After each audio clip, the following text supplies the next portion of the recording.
I have an awesome conversation for us today. The Tom Brady roast on Netflix, Cosell, Mm. was a success, and I almost think it was important.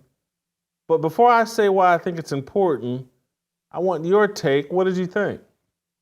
I wasn't really interested in it at the beginning, and then the clip started to come out on Twitter.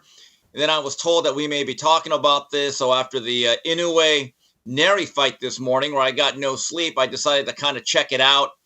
But you know what? I knew I had to watch it, and when I knew it must have been funny, when the people on a certain side of Twitter and sports media, you know who I'm talking about, started whining about how it wasn't funny. These things shouldn't be talked about. And I said, you know what? Hold on. This makes it must see. And you know what? I'm gonna be completely honest here, Jason. I have never believed that Tom Brady would be a good media personality. I didn't think he was funny enough. I didn't think he was gutsy enough to say certain things. But his monologue, you know what? He's changed my mind. When he made that joke, my eyes turned around. My eyes. When he said that he made the jokes about 9/11 and the two jets, I was like, oh boy, oh boy. So I never thought I'd put Mo Lewis and Muhammad Atta in the same sentence, but Tom Terrific did it. I give it a thumbs up. It was very good. So, this is why I think this may be more important than people realize. The complaints you're talking about, good sign that people were offended. But man, there wasn't 1 ounce of PC in this entire deal. Nothing about this was politically correct. And for that to be transpiring on Netflix, and I know they've hosted Dave Chappelle specials and Cat Williams specials or whatever, but this is another one of those moments where I'm like, the dam is breaking.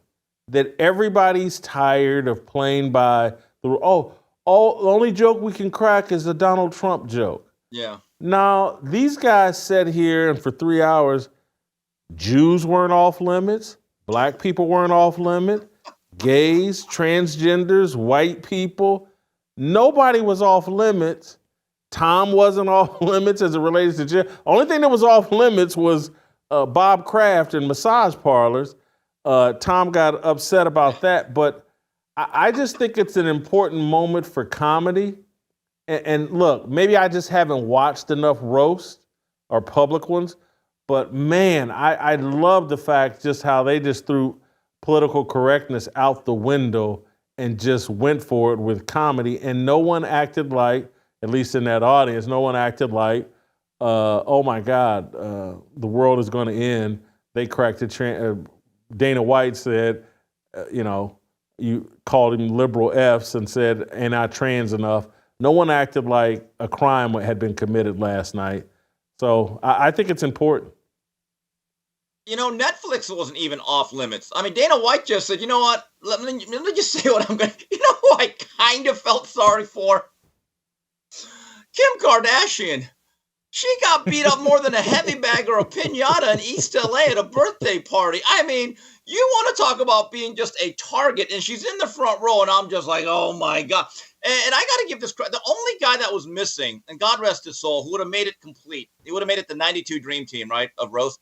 If Norm Macdonald was there, it may have just made it the perfect roast of all time. But, I remember as a kid, and I still see these commercials once in a while, these infomercials when the Rat Pack, I guess Dean Martin, Sammy Davis, that whole crew, they used to do celebrity roasts, and Don Cornelius used to just shred people.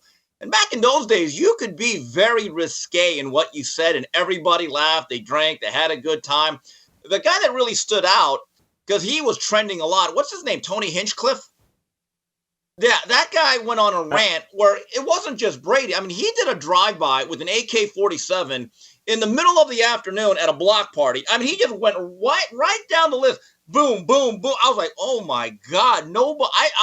If I was sitting on the left side and he was on the right side of the table, I may have just ran out of there because I know because he's going down the line. I'm thinking this guy has a joke for everybody, and they're all good. So it was good, and I love the fact that I mean they even made a white Bronco joke. I mean, and that had to be for OJ. And I guess now Aaron Hernandez's widow is upset about the joke that Tom Brady cracked on the former teammate. You can make an argument, is it too soon? But I think there's a realization here.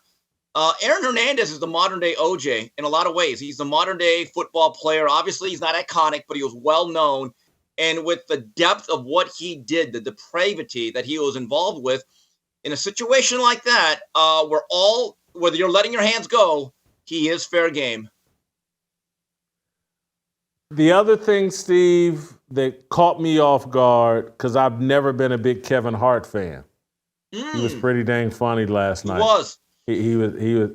He was really, really good and risque and just look. I don't know if I just didn't know there was that much material that could be unleashed. But again, he's like any other human being, and the stuff with Giselle makes him an easy target. And man, they made the most of that. Did you feel any sympathy for Giselle?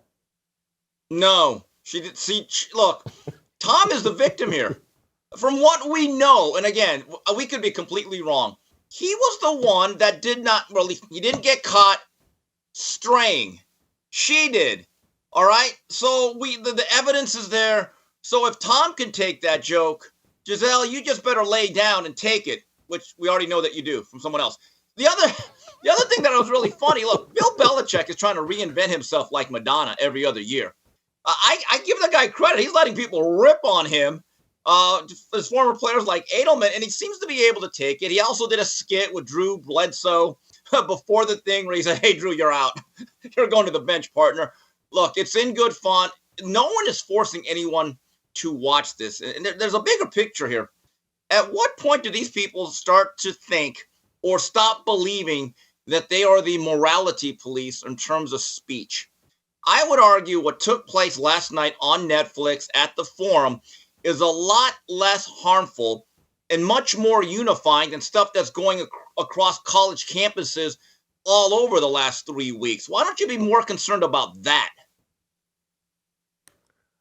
Well, I certainly, it was far better than I anticipated.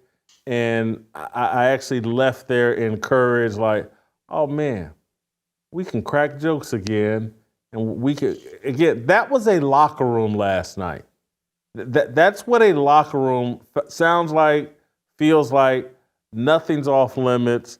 The whole, I mean, Kevin Hart was great. I don't know if it was writers or if it was him, but he was great. The whole Giselle being AB's +1, I just thought was brilliant. I mean, man, that was good. Steve, before I let you go, I wanted to ask one other thing. I want to combine two things. They just did this big roast of Tom Brady. I don't think he's retired. I think he's going to come back and play. I do. Someone needs him in an emergency, he's going to play. And now J.J. Watt is also saying he would be available in an emergency situation for Houston, which is just another smoke signal of like, hey, Mike Tomlin, Pittsburgh, pair me with my brother for the second half of the season. And some of this to me seems like it's a, hey man, the checks are so big and you have to practice so little, and they've changed up the rules so much that is the physical cost just isn't there. None of these guys, Aaron Donald, he'll probably play this year if the situation's right with the Rams. J.J. Watt will come back, and Tom Brady. You agree or disagree? I mean, what are these guys? All the Rolling Stones? I mean, how many farewell tours are we going to do? Or is like how many last albums did Too Short put out? This is ridiculous. They're all Sugar Ray Leonard at this point. You know, when I was a kid, I'll never forget, Jason, this had to be around 84, 85, maybe a little sooner. Remember when Jim Brown was threatening to come back with the Raiders and he made the cover of Sports Illustrated? Because I think he was very upset that Franco Harris, he didn't like his running style because he said he always ran out of bounds. So he was threatening to come back. And, like a little joke, everyone laughed it off. And then I remember several years later, Lyle Alzado tried to come back after he had been retired for 3-4 years. And that had some tragic background to it because turned out he had loaded up his body with a lot of illicit PEDs, and he believed that caused his issues that ended up killing him or causing his passing, in his belief, about a year or two later. Look, Reggie White did it after a year. He wasn't really the same player with the Carolina Panthers. But, Jason, come on. In my view, there should be a rule.